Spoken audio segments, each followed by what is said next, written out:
Now it is being recorded. Good morning, everybody.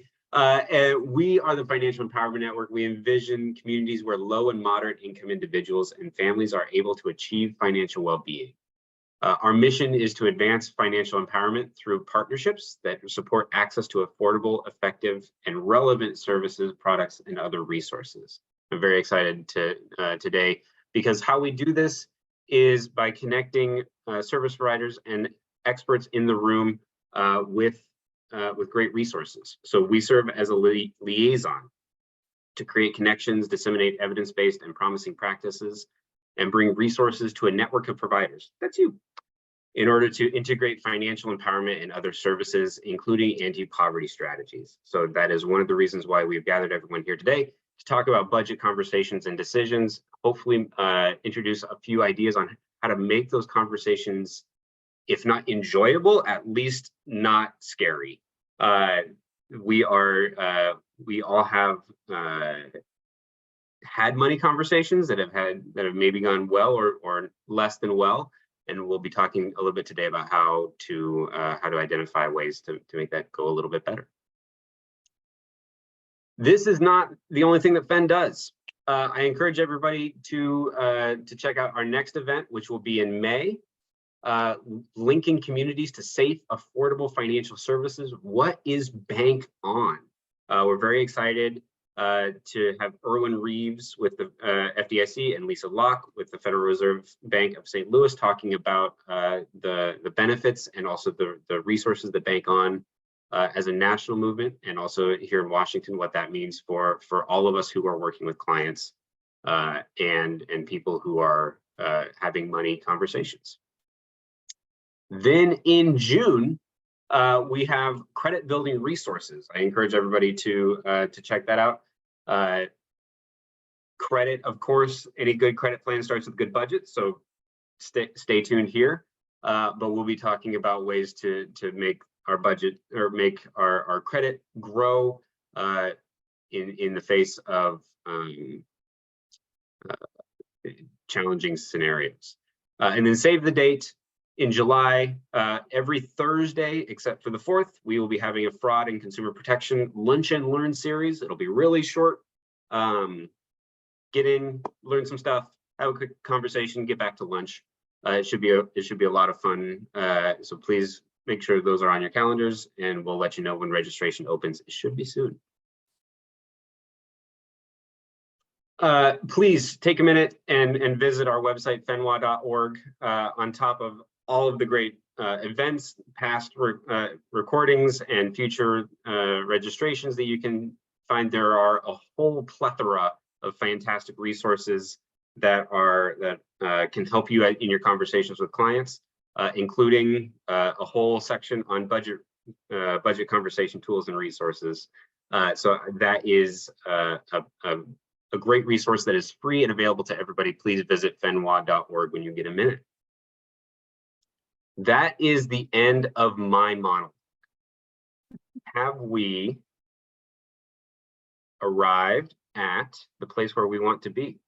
While we are getting settled in and getting off to the right foot, I do want to spend a little bit of time. This is kind of a sensitive topic. This is sort of budgets have a lot of big feelings involved.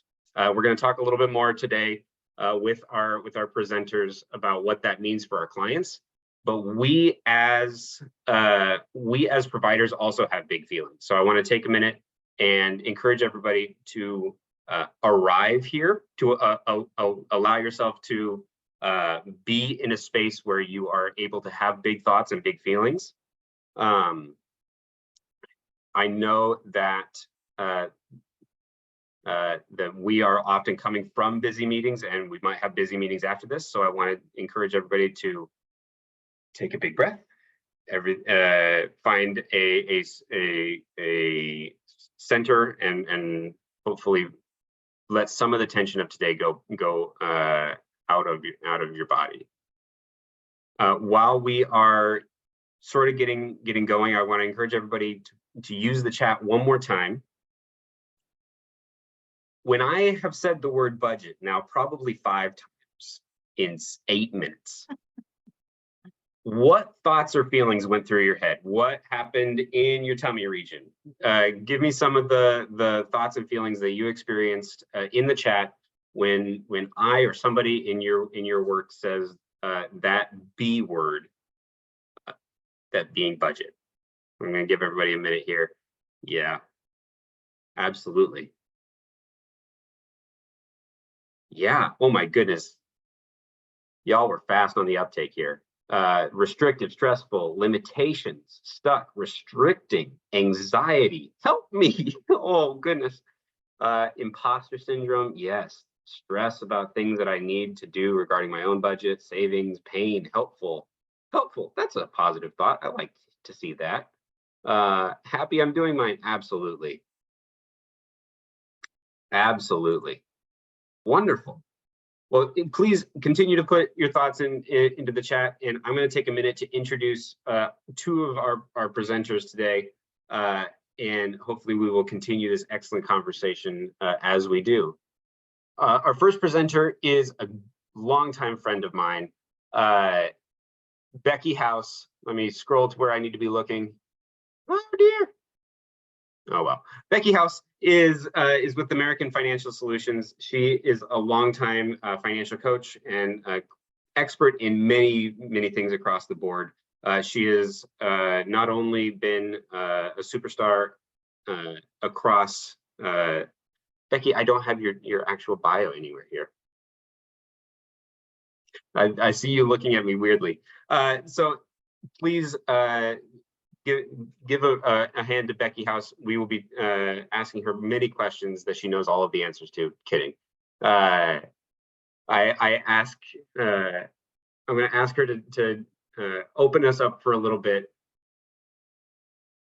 As we're sort of sitting in this space with clients, as coaches, what is the role of a coach and the responsibilities of a client? How do we sit in a meeting together with clients and make sure that we are living up to what they ask of us and they get out of a budget what they need?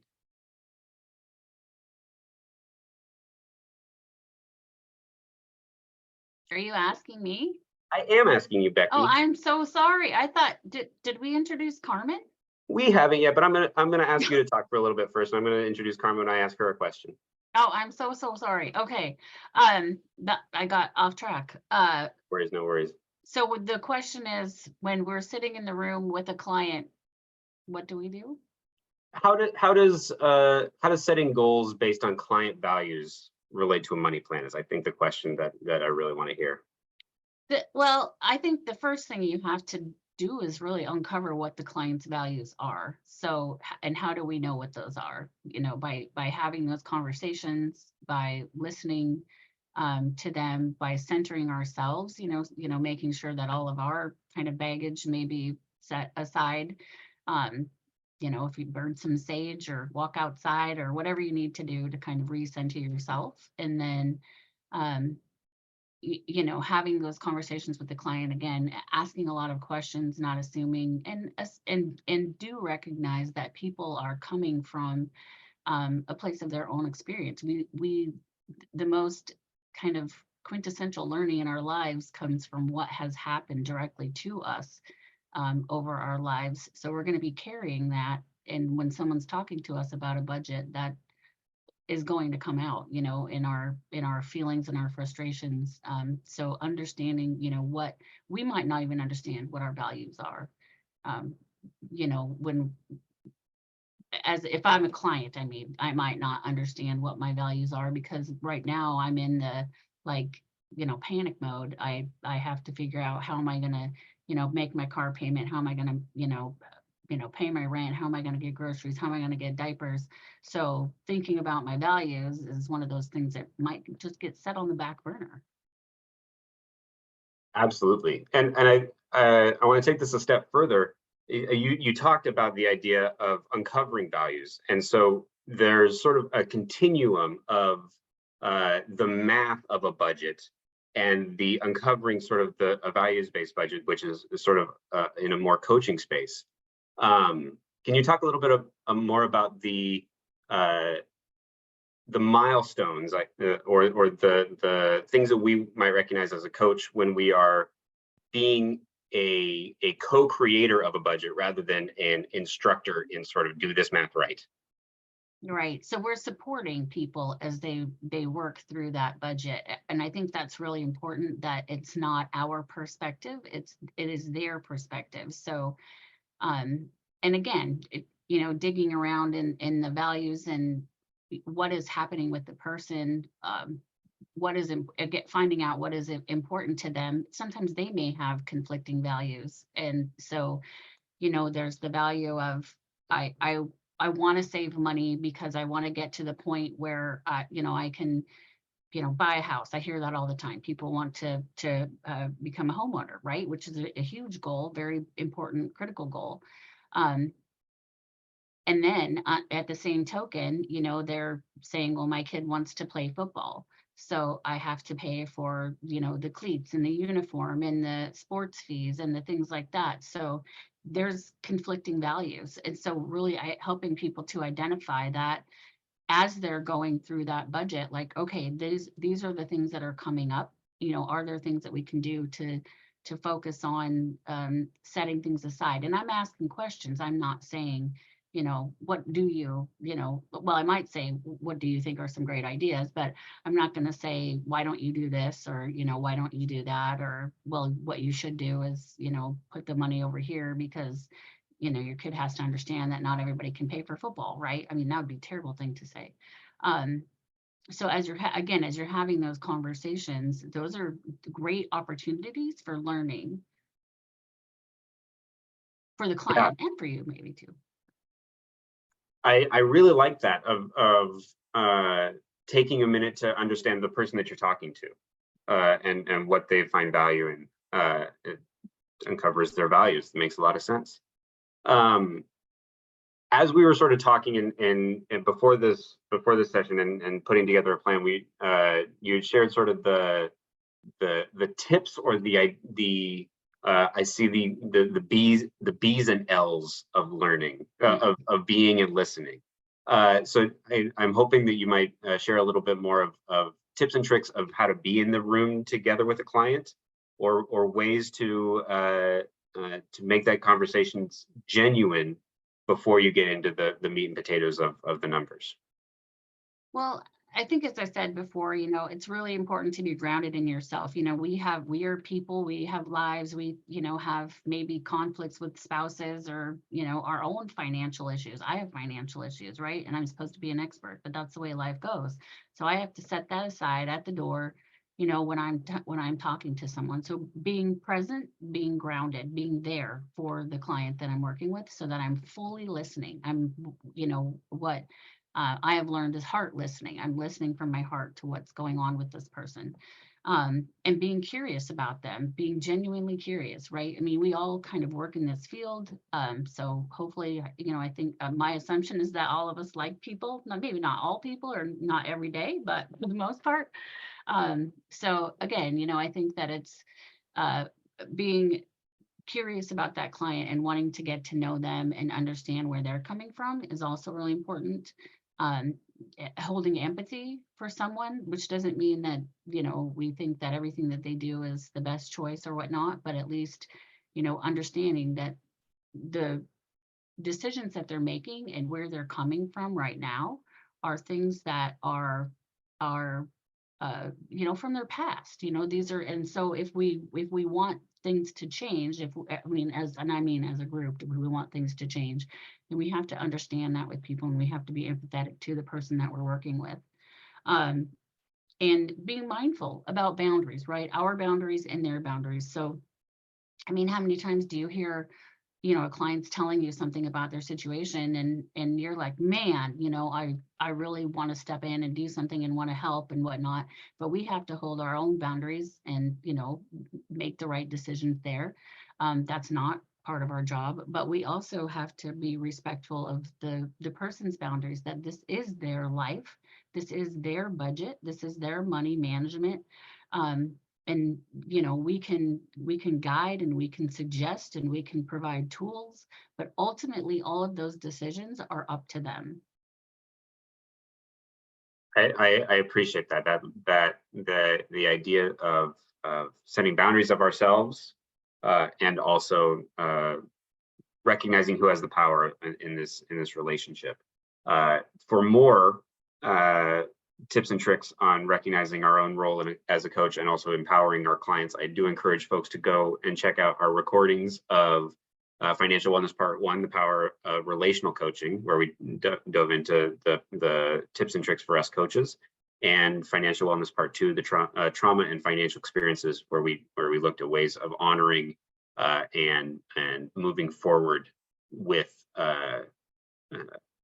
clients who have maybe had negative experiences with finances. Before we move on, I rapid fire question, big question: what are example values? Can you give us an example of a couple of values that you see in clients that come up a lot, not as a prescriptive of things that we should be looking for, but as examples of different things that people might find value in? Yeah, sure. Family, security, stability. Those are ones that I hear a lot. I don't know. Now I'm on the spot, so I'm All good. thinking, but just you know, health. Jared said health. That's great. That's a good answer too. Yeah, absolutely. I appreciate Jared throwing things in the chat. Health, family. I encourage people to throw things in the chat. Absolutely. I do have a list, although it's fairly small. Yeah, and recognizing where folks come from and what people find value in, that is a journey that people go on together. You as a coach can't know the end until you go on the journey. Exactly. Oh, these are Can great. I add something to that, Ryan? Of course. And before you do, everyone, please give a hand for Jenefeness Tucker. Jenefeness Franke. Jenefeness is a fantastic human being who's recognized as a 2024 Economic Development Associate of the Year by the Washington Economic Development Association, marking her as the first Black woman to receive this prestigious title. She has a great reputation in community for helping others, and she is by far and away one of my favorite people in the world. Jenefeness, I encourage you, please say more words, because I think that is what we all need to hear. Okay, thank you so much. Thank you all. Listen, I think this is an excellent topic. For as far as budgeting is concerned, I do want to ask you all a question in the chat. One word only. When you think of the word budget, what comes to mind? Just one word in the chat, one word. Thank you, Katrina. Oh, love. Fires, plan, bills, money. Somebody else said plan, pressure. Written, money, mad. Ooh, poverty, power. Okay. Rigid, no fun, homeowner, limitations, stress, awareness, restrictions. What else? Pain. Oh my goodness, sacrifice, rent, need, security, power, responsibilities, lack. Okay, what else? Ooh, these are some good words, good words. While you are continuing to add words in the chat, I'll just give you a quick story. I had a client and I was working with her finances. And this is why it's so important for us to be also trauma informed. But every time I said that B word, like I had to stop saying the word, she literally got hives, like literally got hives on her arms. And I was just like, so we stopped and we talked about it. And she said, I don't know why, but this word just gives me anxiety. The word alone gives me anxiety. And so we changed the word. We would just say B word. And the other thing that I helped her to understand is a budget is simply a plan to tell your money where to go instead of wondering where it went.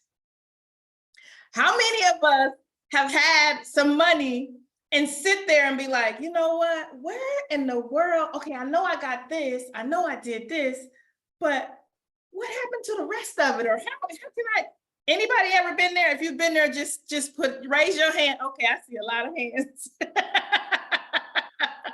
Look at all these hands. I think we have all been there at one point or another, just like, wait a minute. Even if it was as little as $2, you're not figuring out, like, where did the rest of that money go? Like, I understand I had $200. I spent $100 on, my electric bill. I spent $50 on this and $47 on this. Where are the other $3? So I want you all to understand and also simplify it, because I think if you can just say it's a plan to tell your money where to go instead of wondering where it went. That just means that in advance, we're writing down, it doesn't matter what form it's in, right? It could be a tablet, it could be at the back of this envelope. How many of y'all's mamas wrote letters on the back of the envelope back in the day? It can literally be on the back of this envelope. But a plan is just that. It's just you identifying in advance where you want your money to go, instead of later having to wonder, where in the world did it go, right? So budgeting, that B word, that budget is simply a plan to tell your money where to go instead of wondering where it went. Everybody type that in the chat before we continue. A plan to tell your money where to go instead of wondering where it went. I want this to sink in and resonate with you all. Oh, I like that, Anthony. Anthony said they don't even use the B word. They say money plan, which is so smart, Thank you for that. Thank you, Lindsay. Thank you, Will. Thank you, Jennifer. Thank you, Michael. Thank you, Alex. Thank you, Rachel. Thank you, Destiny. Thank you, John. Thank you, Tim. Thank you, Karen. Thank you all. I appreciate you participating because it's important. Sometimes we got to change our mindset. And I see Anthony, just like he said, he already knew that this is an issue. So we're not even going to use that B word, right? Because folks do take issue with the B word. So I want to hear from Carmen. Carmen, what is an experience that you had with that B word, like that you could share with us, that you would just like maybe tripped you out or maybe just change your mindset? Can I do a proper introduction of Carmen first, though? Carmen, I'm sorry. Introduction of Carmen. Carmen Marttila serves as the Associate Director with Europe, an organization committed to closing the opportunity divide. Europe empowers urban young adults by providing them with essential skills, valuable experience, and unwavering support to thrive in professional careers and higher education. In her role at Europe, Carmen wears multiple hats, including connecting talent with folks who are awesome, mentoring and facilitating awesome people to become awesomer. And I have to say, when we were at the Europe annual event, our table took away the silver medal, which means that she is a great mentor. I think that's what that means. Or maybe we're just special. Carmen, thank you for joining us here. Now you can answer Jenefeness's question. Very kind, very kind. Thank you, Ryan. And it also means that we can all still grow, right? Silver, gold is this year. We're getting gold this year. But I will say, as I was listening to both you, Jenefeness and Becky, and that connection of your values, right?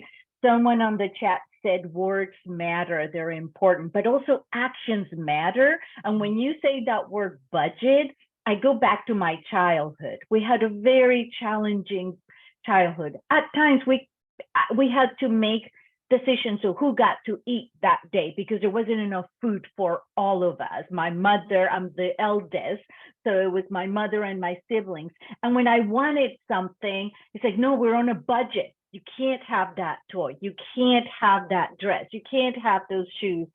So as we grow up and continue to have challenges through life, what that word becomes is, if I am going to budget, that means I'm going to punish myself.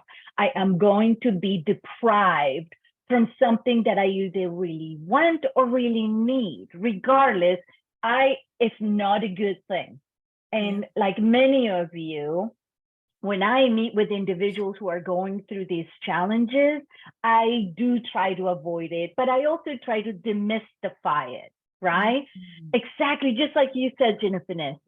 It's just where telling your money where it's going and understanding and not being confused as to where did those $3 go? I don't know. I'm not. It's like, well, let's figure it out. Yeah. And I love the somewhat, Monica, you wrote on the chat a bit ago, how do we talk budgeting to someone with minimal income that barely has enough to make rent?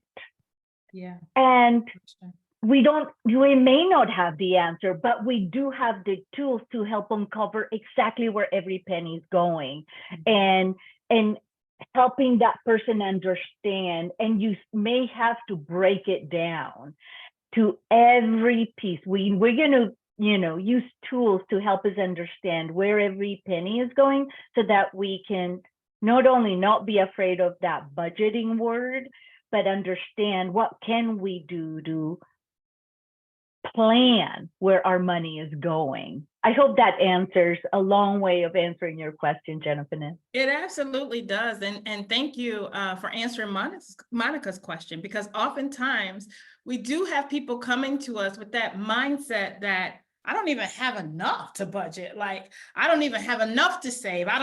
So they're coming from that place of lack. And then you're trying to get them to this place of abundance. And that is a journey. It's a shift. And what I will say is that has to start in the mindset. We can tell them things over and over and over. For example, I had a client I was working with to build her credit to purchase a home. And she got her credit up. She got her credit up to 782 or something like that. It was like really close to 800.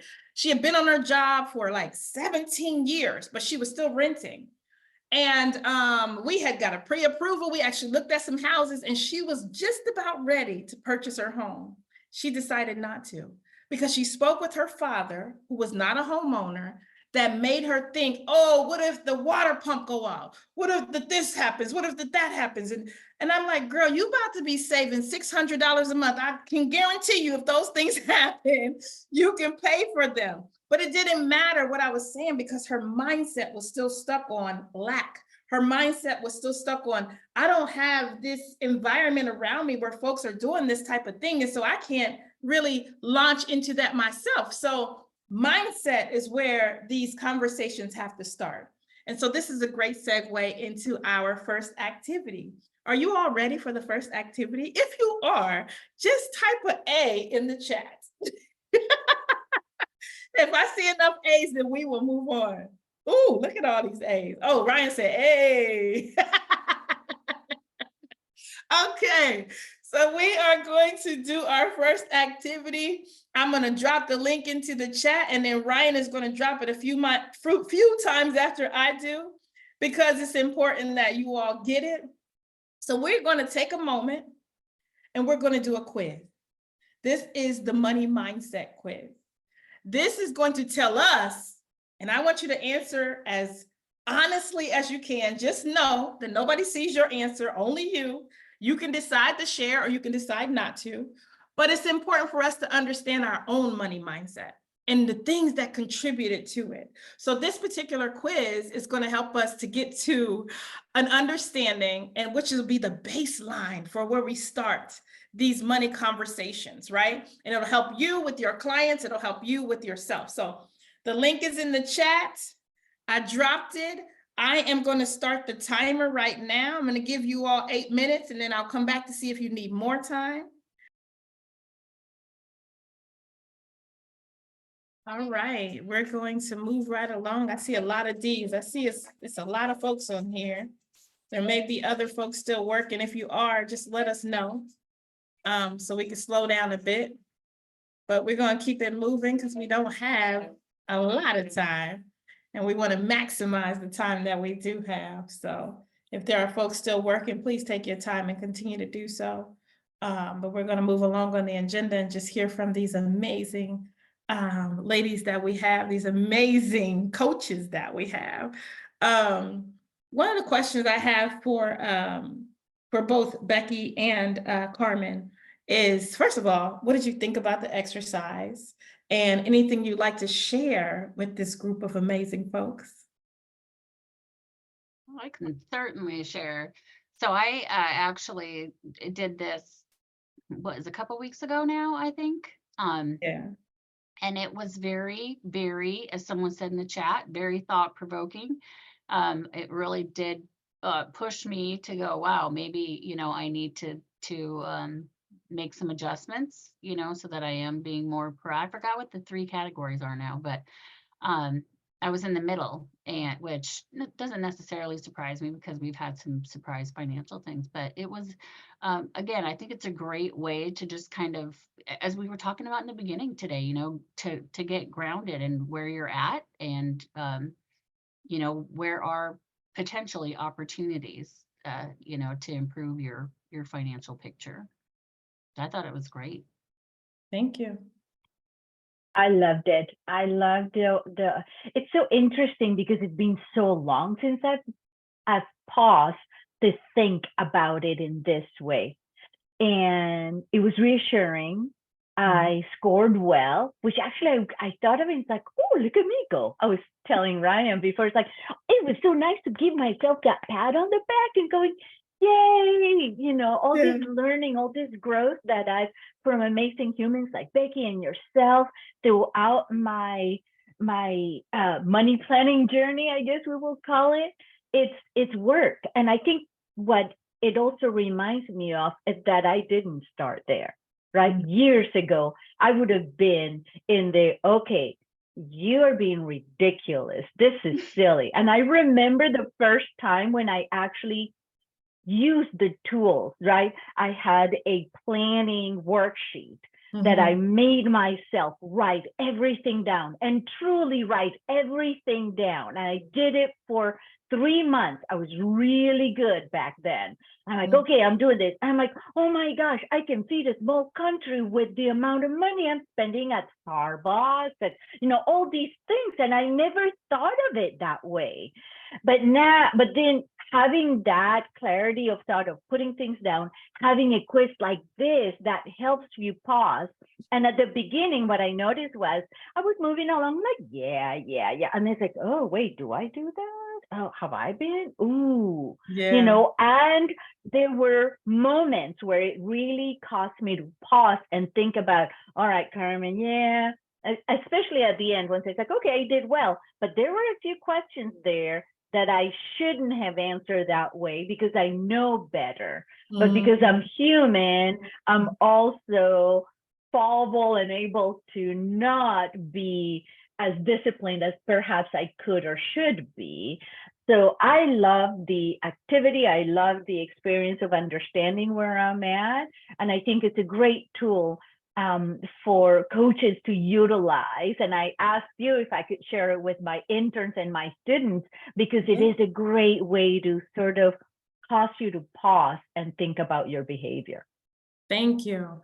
And actually, it's not your behavior, it's your thoughts. It's the way you actually think about money. We have a quiz called the Money Relationship Quiz that makes you think about your behaviors. But this particular one makes you think about, where are my thoughts? Why do I think like this? What are my thought patterns that makes me spend the way I do, save the way I do? I was talking to a client and she said, you know, when I'm broke, I spend like crazy.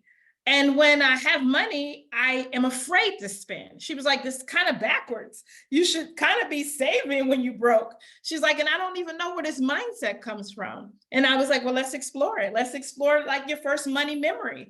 And so I think that's important to understand, like our behaviors, our thoughts are what trigger behaviors, and our behaviors can become habits, right? So I do want to hear from everybody else on the line. When you thought about which question surprised you, or that you can even think of after the quiz is over, that you're like, ooh, why did I answer that way? Or where'd that come from? Anybody want to share? You can raise your hand, you can type it in the chat. I'm just curious to hear from the folks here as well. Because when we're talking about money mindset, the awesome part about that quiz, I think, is it helps our clients identify instead of us telling them. You know, as coaches, our job is just to ask zillions of questions to make them think or to make them come up with their own conclusion. But we're not telling them, oh, you know what, you have maybe an adamant mindset, and I will say this, that adamant mindset used to be delusional. But I changed it because I had rolled it out to a few beta users like Becky. And Becky was like, well, delusional could be a negative connotation. I don't think of myself as delusional. Even though that is a mindset, it can be negative and it could actually be a trigger for some folks, right? So we changed that word to adamant because we want to, somebody even said it in the chat earlier, words are powerful. And we want to make sure that we're using words that are empowering and not triggering or negative. So thank you again to Becky for helping me to change that, okay? So Kathy, how can I get a copy of the exercise? You can use it however you see fit, Kathy. The link is in the chat. Definitely feel free to use it. Ryan just dropped it again. Carrie says, I'm risk adverse. Oh, did I hear somebody? Oh. Carrie says, I'm risk averse and a good saver, but not necessarily goal focused or a planner. This provides me with a different perspective of my money, my own money habits. Thank you for that. Feeling like my bigger goals are unattainable. Ooh, I like that. And so if it's a big goal, then what would you tell your client, right? You would tell them, hey, baby steps, right? Baby chunks, like bite off little chunks of those goals, right? Thank you for sharing that and being vulnerable, Emily. So Becky, Carmen, what advice would you give to somebody like Emily that says, this is just too much, it's unattainable, it's too big? What would you say? Before I answer that, I want to address something that was on the chat, and I'm not sure Q, I think is the name that I see, or I'm just getting to it right now. Guilty, feel like an imposter when I'm trying to talk to clients about budgeting when I have struggled so much with money myself. I think that is so powerful, and that is part of that. I think that makes you even more qualified to talk about it, because you have been through that journey. I have been through a place where I have had to help my mother, hide money from my mother so that we could eat, and having that understanding of how hard it can be such a powerful way to relate to someone's struggle. We all have different struggles with money and management of it, and how we value or devalue the experiences that come with it. But I would say that you shouldn't feel like an imposter. You should feel like an ally and like someone who truly understands it, because you've been through that journey. And I would love to hear how all of you would also, both of you, Jenefeness and Becky, would feel about someone in that circumstance. I do feel like I'm a spiritual woman, and I'm just going to share this from a spiritual perspective because that's who I am. I do feel like wherever our ministry lies, that's where we're tested the most. And I do feel like when our ministry lies in finances, we go through our ups and downs. And I feel like it's so that we can understand where our clients are coming from. For example, I filed bankruptcy twice. I share that freely. And I think it makes you more relatable and vulnerable when your clients can, if you are like, I was born with $1 million in the bank and I can show you how to manage this $1 million, your client's gonna be like, oh, okay, I don't know that I need to talk to you because I ain't had $1 million. But when you say things like, listen, you're in a vulnerable, you have housing insecurities, baby. Just 2 months ago, I was sleeping in the car.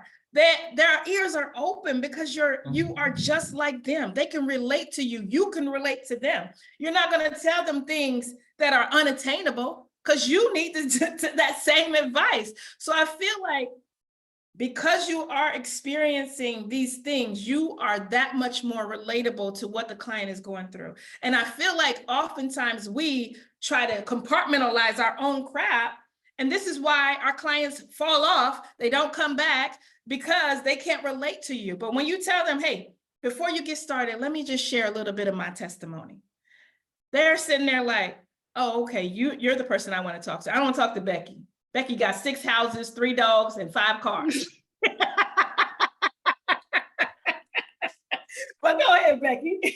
No, I wish I had 6 houses and 3 dogs. I only have 1 dog. One, anyway. You know I what? could have This is thousands of Kathy. dogs. I can totally relate to what you just said. I grew up as a single parent, raising 2 kids, working full time, going to school, and being on food stamps. I taught at a homeless shelter for 5 years in Texas. And so when I taught in that population, and even here in this job, it was so easy for me to relate to them and let them know that I am no different than they are. I've gone through my struggles. I worked hard at getting where I am, but I'm not a better person for it. I'm just, this was my path. And I think people do relate to that when they hear that, instead of thinking, well, you're preaching to me because you haven't ever experienced it. Thank you, I Kathy. think that's very true. And I would say too, the other piece of that is that there is no right or wrong way to manage your finances. I mean, I suppose you could say there's some definitely wrong ways, but everybody's style is different, and there are different ways of, putting together a spending plan or a plan for your money. It doesn't have to be, some people are more comfortable using apps to manage those finances. Some people are more comfortable with pen and paper. I use an Excel spreadsheet. I can, show people that spreadsheet that I have that has all the bells and whistles and does all the calculations for you all day long. But if they're not comfortable with it, they're not going to use it. So again, it all comes down to that communication with the person and really relating to them and listening to what they're saying, so that you do get a good picture of, what does operate to them. And even those little pieces where, it's like maybe I show somebody an Excel spreadsheet for a spending plan, and they look at this Excel spreadsheet, and I notice that they're like, and then I go, okay, well, that's off the table. Let's keep moving. Let's keep looking at different options and what's out there. So all of those little pieces of communication go into, being able to coach around a spending plan or coach around a budget, to again, identifying the person, what their needs are, what their values are, and what's important to them, and helping them connect those dots. And I do want to address one of the things that is coming up frequently in the chat, where people are like, there's just not enough income. When someone's, consistently negative, they're consistently upside down, there isn't the money to, manage that.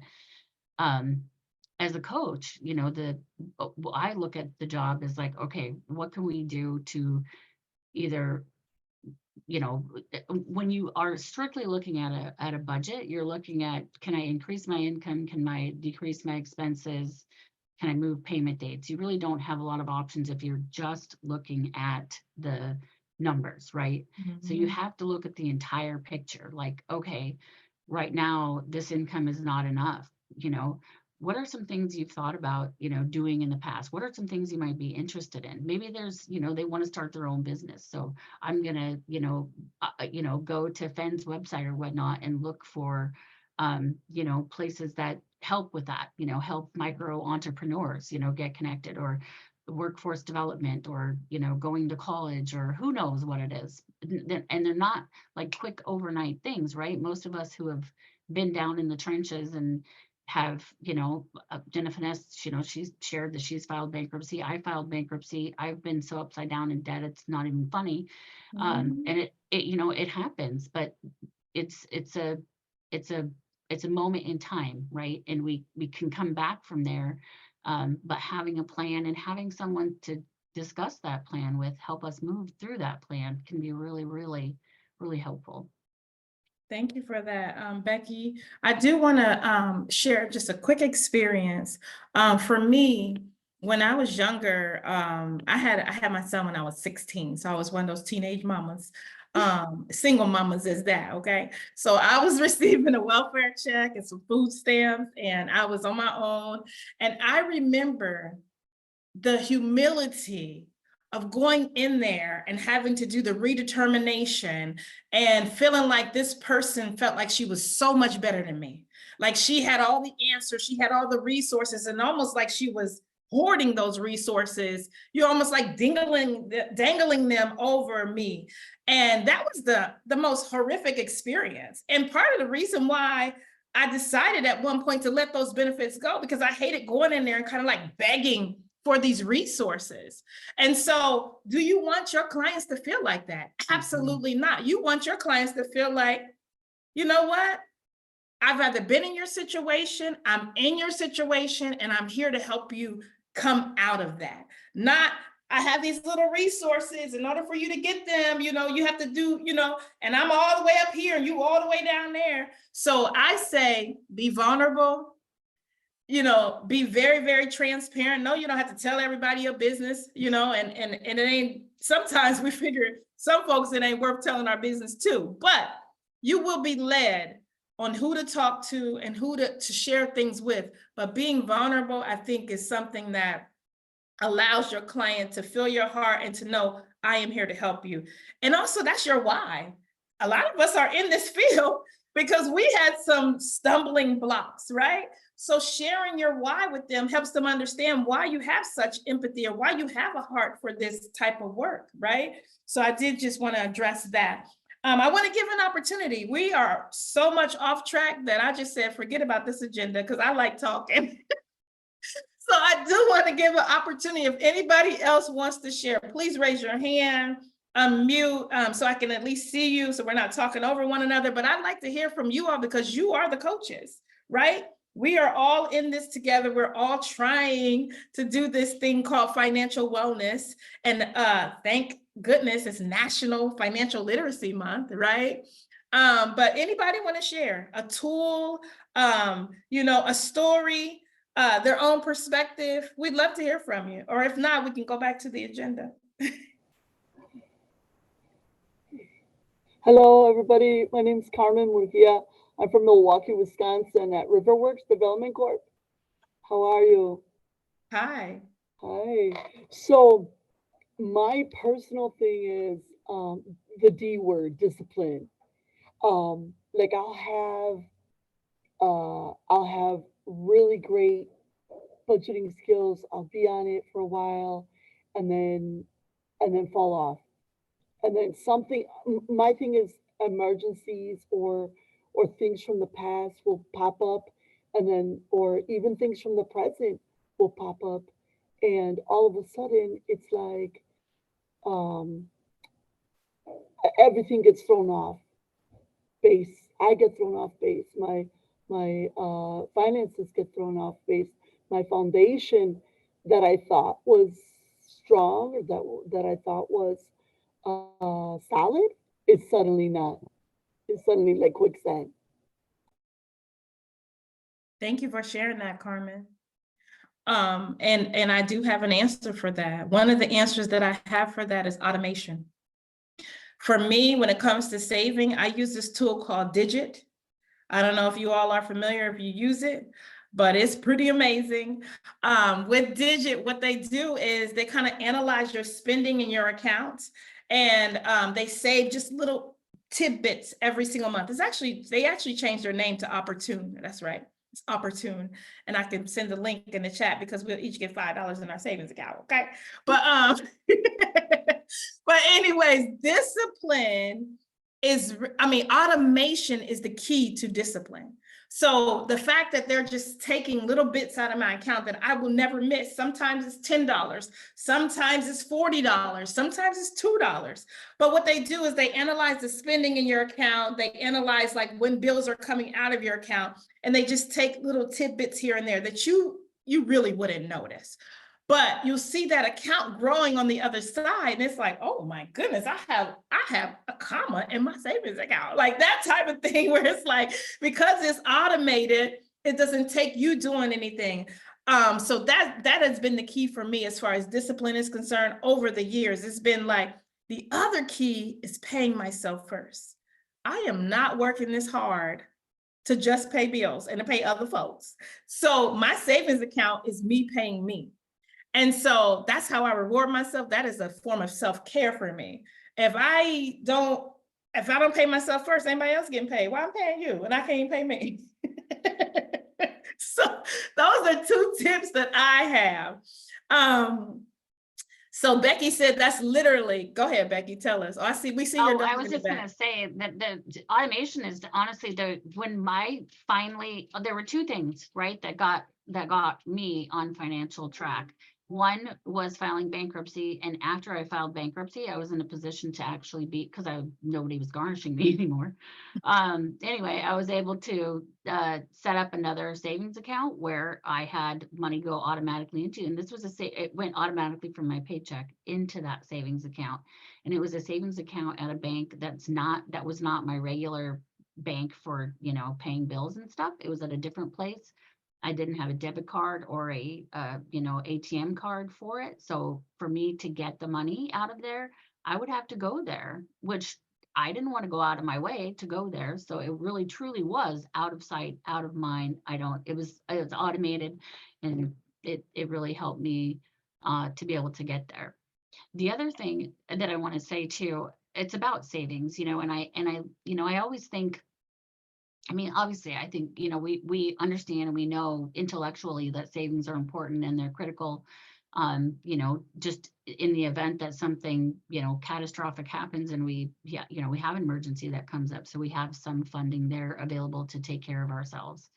But I want to tell you about a story that a lady I met at Year Up, Carmen, who was talking to me, and she said, I'm super frustrated because every time that I, work on savings and I save up some money, I end up, something happens and I have to use that money.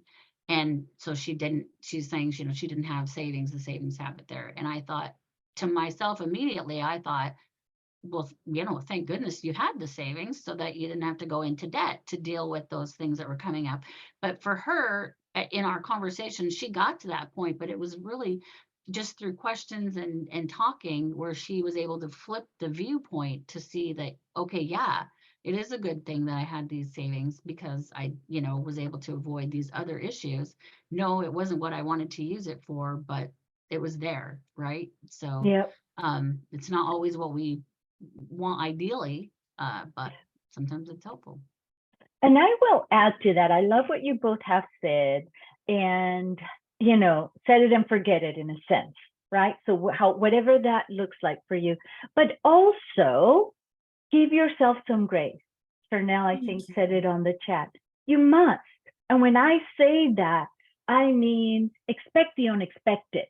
Yes, that is the point of having that base and having that discipline. Even though you don't think you have it, you do have it. But you must also allow yourself to, it could be a need, it could be an emergency, but it also could be a reward. It could be something that you really want, even though technically you don't need it, but you're going to splurge a bit because you feel like, oh my gosh, I just need this. And it's okay to do that. Give yourself grace. But if you expect the unexpected, then that then, okay, and now I rebuild, right? It's like, it's not that, oh my gosh, I worked so hard and now it's gone. I worked so hard, I rewarded myself. I had the savings and I had the resources to not go into debt and take care of this emergency. And now I get to do it all over again, right? It's not, I've lost everything, but I get to do it all over again because I know I can do it. And I have done it before, and I will do it again. And I know it'll be hard, and it's going to take me maybe a little longer, maybe not as long, because now I know how to get there. But giving yourself grace and knowing that you must rebuild every time. I've done it, and it's okay to be anxious about it. I feel anxious about it. When I have a big purchase and I have to dig into my savings to make it happen for whatever reason, I'm like, oh my gosh, it's all gone. I can't, okay, it's okay. I've done it before. I can do it again. I have it set on auto, and I'm just not gonna look. And it's like, oh, look at me. And then it's like, okay, yeah, see, it's growing. So you need to allow yourself that ability to understand that things happen and you will be able to rebuild. And that is one of those reasons why that plan and that base is there to give you that confidence that you can do it again. I love that. That's such a, yeah. And that's really what it's about, is trying to empower clients so that they do have that confidence. Part of those conversations can be about, even if it's not money related, you're talking to them about, hey, what else have you, what else is going on in your life? Where are some places where you've had successes? How did you do that? What did you do in that situation to get where you were successful? So is there something from that we can extract and put into this, spending plan situation? And I want to address one of the things that Jennifer said in the chat, setting realistic goals that we can stick to. She's seen people go from zero savings to setting a big goal of 100 each month, and then they pull out 80 and they feel bad that they only saved 20. And I see that the flip, not necessarily the flip side, I'm not really sure how I want to say this, but you see people who they set a big goal, and then well, it is essentially what she's saying. They set a big goal, but maybe they don't meet that big goal because it is too big of a goal right now for them. So, and I think, again, empowering people to be like, you know what, maybe $100 is not where I start. Maybe I start with a win. So I know I can do $10, and then, maybe 3 months down the road, okay, I'm ready. I feel comfortable. I'm going to bump that up to $20, and 3 months down the road, they bump it up again. But again, it's getting used to it, bite-sized, small pieces. So it's not like, all or nothing right now. And if you fail, that's it. I failed, I'm done. You're creating a situation where you can win instead of where it's going to be hard and a struggle. Not that, life doesn't have hard struggles, but. Yeah. Thank you both for that. And these are the conversations we have with one another. And that's why this space is so important. I just want to give it up for Finn, because this space is so important for us to keep each other encouraged so that we can continue in this fight. It's like we're social workers, right? And therapists, and every therapist needs a therapist. We need these conversations so that we can keep on in this fight, because it's not easy.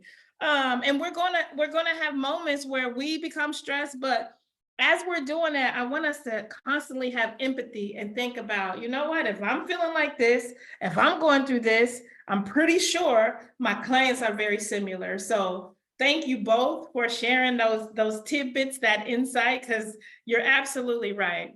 We have to kind of, when we were talking about automation and savings, I want to talk about automation and budgeting. You know how when bill pay first came out, like for me, I'm just talking about myself. I don't know how about y'all. Y'all might be early adopters, not me. I'm one of those people that I'm skeptical. I'm like, you know what? I don't know. Is this really going to go where it's supposed to go?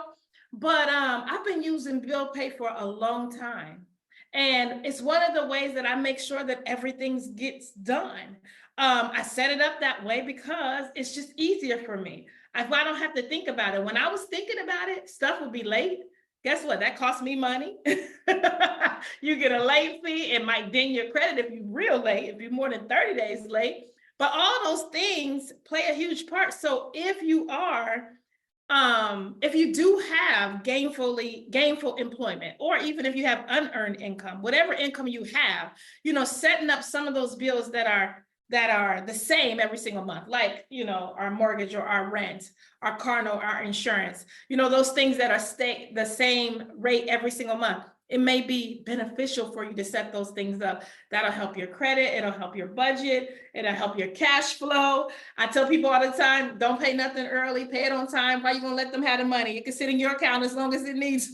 Pay it on time, but don't pay it early. Why? Keep your money as long as you can. So those are just some of the tips that I have. I see some tips in the chat.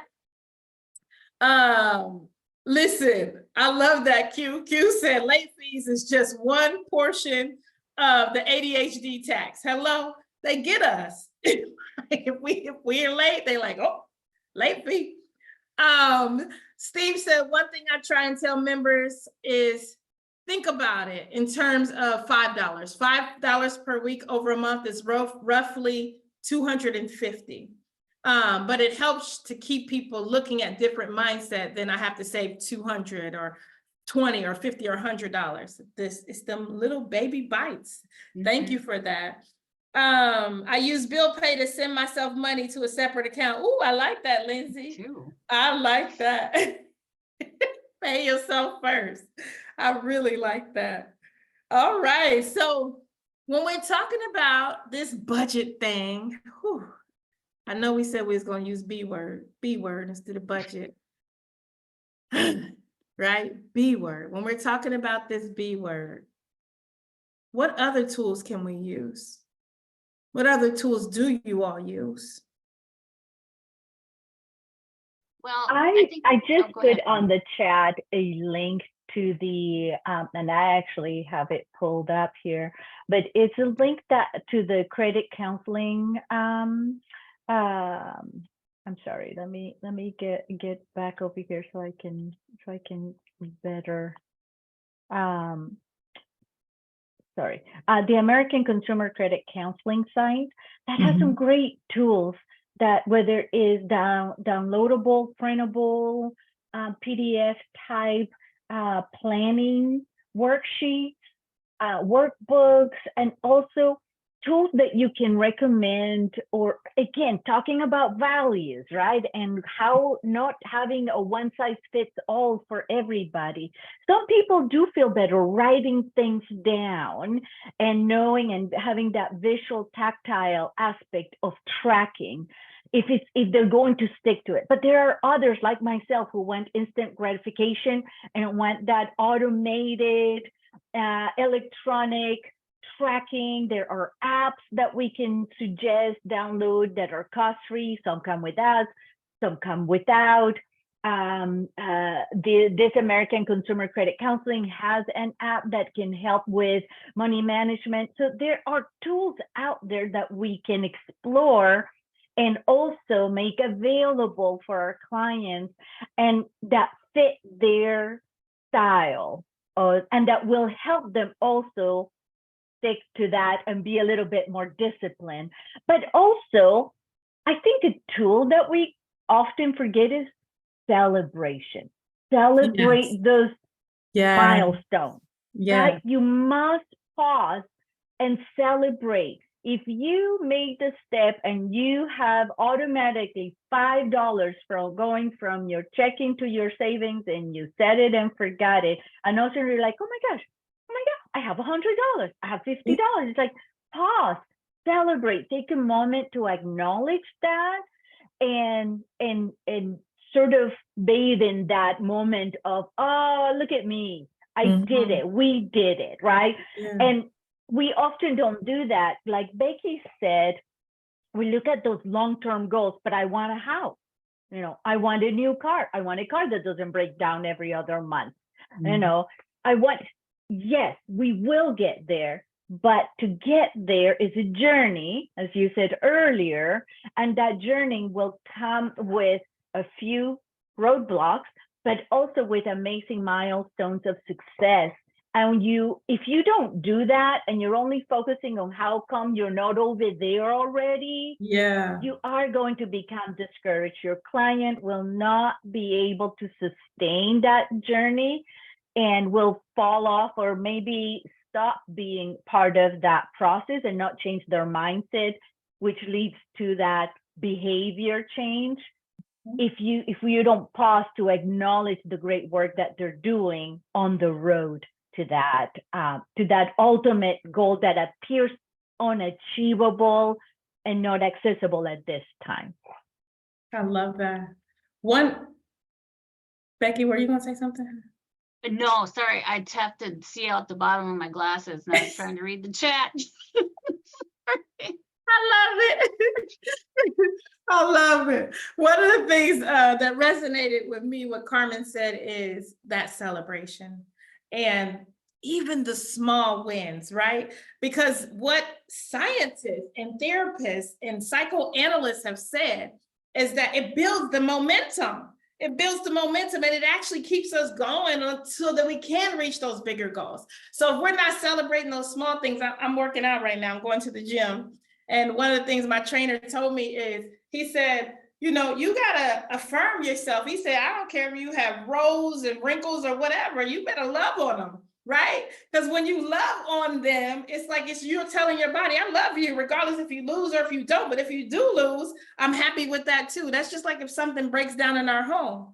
If it's dreadful, we might have, you know, deferred maintenance, right? But when we love our home, we don't wait for it to break down.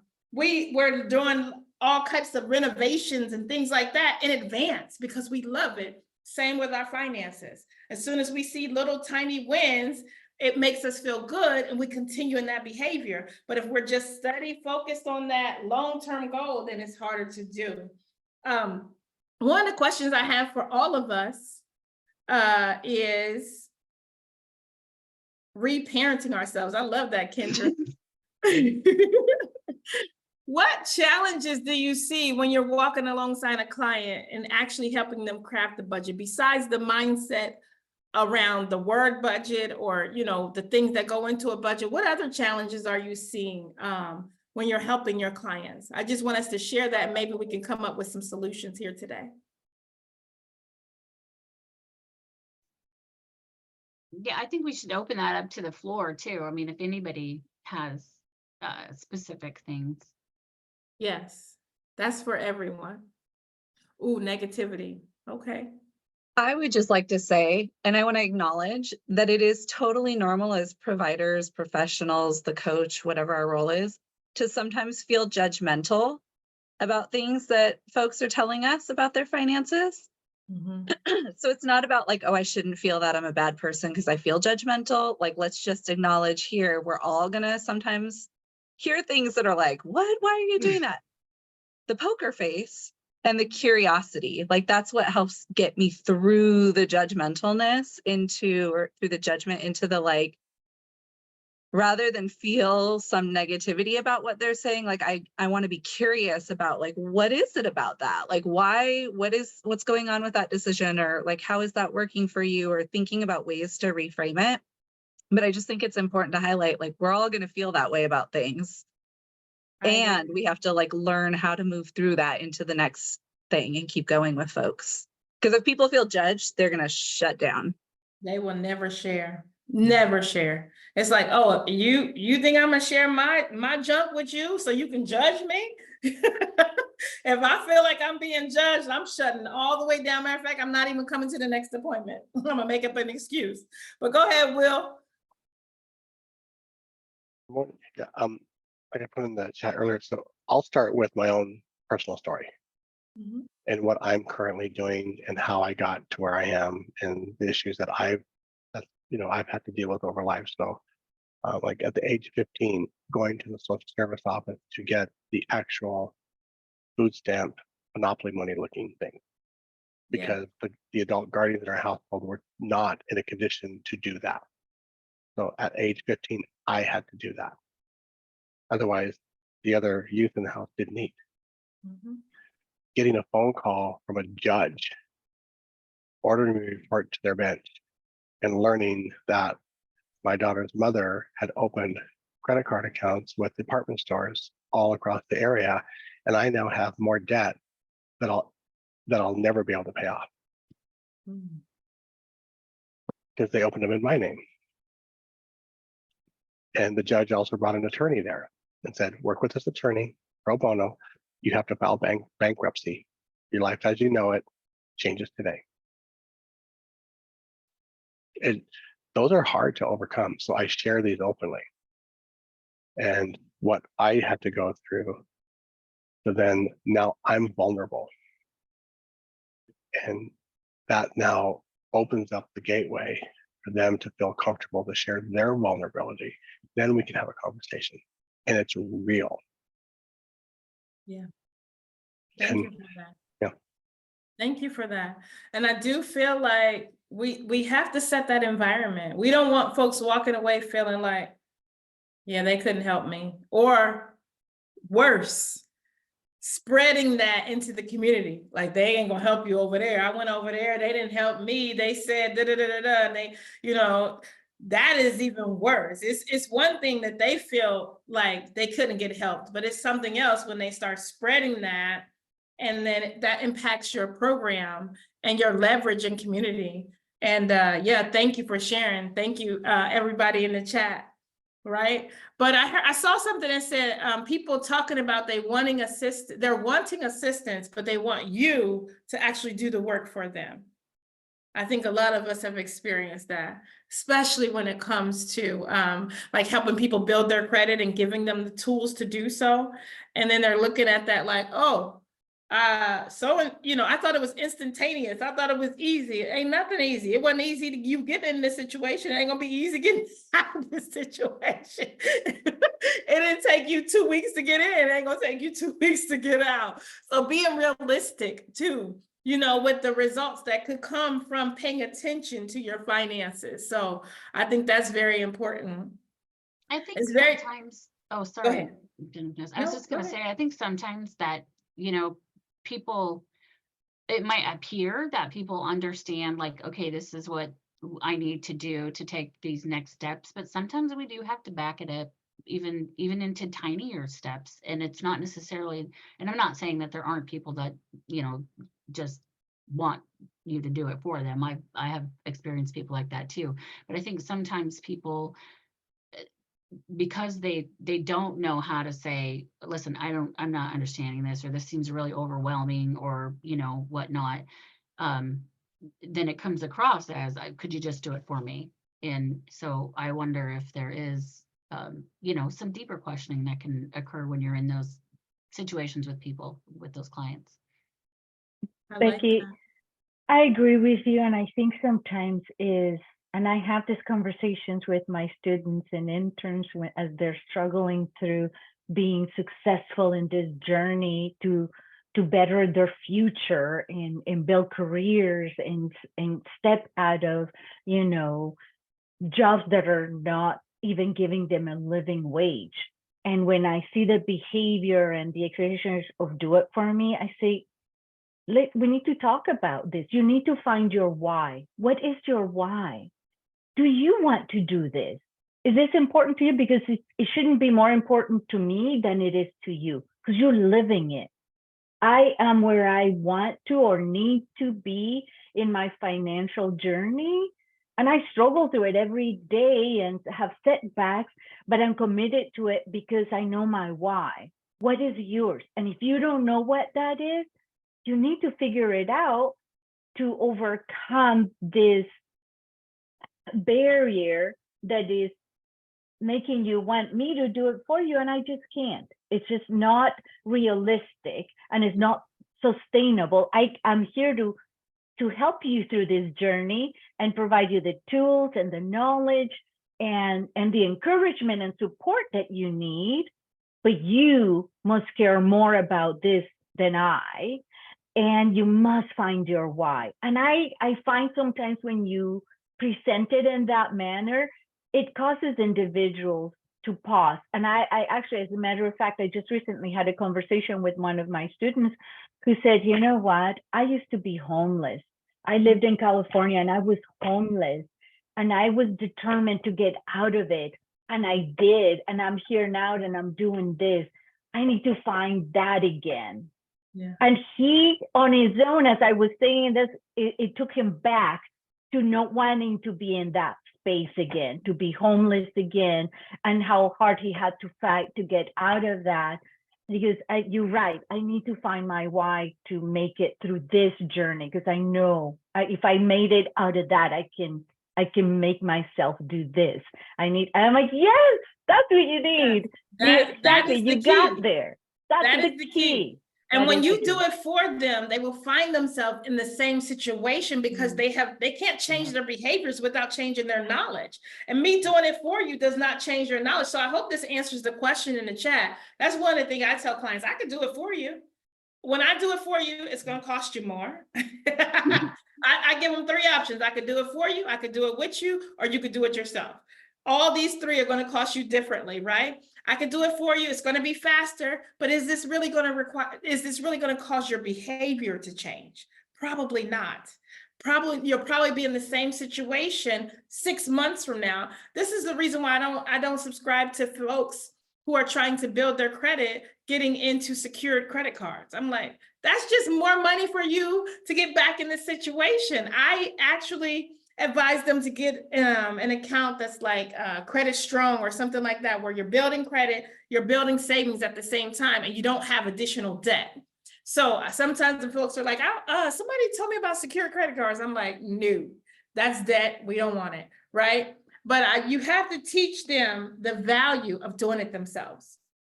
And yes, it will take time, but there will be exponential growth that comes from doing it yourself. Thank you for that question. Oh, thank you. This seems like a plug for the next workshop, Credit Building Resources, Wednesday, June 26th. All right, we're coming back together on Wednesday, June 26th to talk about credit building resources. And I just don't believe in secure credit cards as one of them. I did drop a link in the chat. I know we're about to end soon, but we have this Level Up Credit Improvement Movement, Fiscal Finesse Consultant. We received one of the Community Reinvestment Plan grants. And so we're able to do this program for free to help folks to build up their credit, to look at their savings, their budgeting. And I'm sure a lot of us are doing similar work, but that's where that money mindset quiz came from. So if you have folks that are interested, it could be something that is complementary with the work that you're doing with them. It doesn't have to substitute, but a complementary workshop. And I'm going to turn it back over to Ryan and thank Carmen and Becky for doing amazing, just sharing your insights around this B word. But I'm going to turn it back over to Ryan. Can everybody please give a big round of applause to these three wonderful people for sharing their wisdom, their expertise, and honestly, this was a fantastic hour and a half to share together. Look at all of the hand claps, the loves. This was absolutely a fantastic conversation. Before everyone leaves, please take a minute to register for upcoming workshops. What is Bank On? Coming to you May 7th. Credit Building Resources coming to you June 26th. I also recommend everyone, if you enjoy these conversations, please get plugged in to the Washington Financial Coaching Network, which meets every month on the fourth Wednesday of every month. This month, we will be following up this conversation and talking about more ways to have money conversations in a way that doesn't suck. Very, very appreciative of everyone tuning in to this space. Please, I dropped a link earlier, but please take a minute, share your thoughts on today's workshop. We use your feedback not only to tell Jenefeness, Becky, and Carmen that they are awesome because they need to hear it more often, but we also use it to help plan workshops like this. We are community-led. Y'all are our community. So every year when we're thinking about what workshops do we want to bring to our community, this is our first tool of looking back at past surveys. And if you are interested in helping to craft future workshops, please reach out to me. You should have gotten many emails from me in the past, but if you're looking for my email, I'll drop it into the chat one more time. Oh man, I feel good. I feel like my soul has been lifted a bit. I got tingles. I want to go have money conversations with all my friends. One more time, thank you to Jenefeness, Becky, and Carmen. You are wonderful people, and I can't thank you enough for sharing your time and your wisdom with us. Thank you, Ryan. Is it possible to leave this chat open for a little while? Because I need to download some things. Maybe we can play music for a couple minutes. I will be the last one off. If people want to hang out, I am not going to kick you off until maybe like 5 after the 30-minute mark. Thank you. Thank you, everyone. Thank you.